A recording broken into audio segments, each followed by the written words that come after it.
আজকে পুরো মাথা নষ্ট আমার। একটা বিড়ি পর্যন্ত খাইবার টাকা পাইতেছি না, একটা মক্কলও পাইতেছি না। দেখি সামনের দিকে একটু যাই।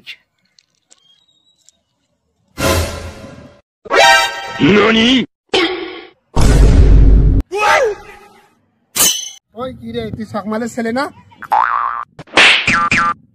এখানে বসে বসে বিড়ি খাচ্ছিস? দাঁড়া, তোর বাবাকে আজকে আমি বলে দেবো। ওরে মেয়ে খারান হ্যাঁ কাকা, ধরেন বেনসন সিগারেট, আপনি দুটো টান দেন। বেটা বেয়াদব, তুই তোর আঙ্কেলকে বিড়ি দেস? বস।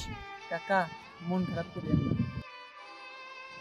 কাকা এই যে নেন, হাদিয়াটা নেন। আরে এসবের কি দরকার ছিল?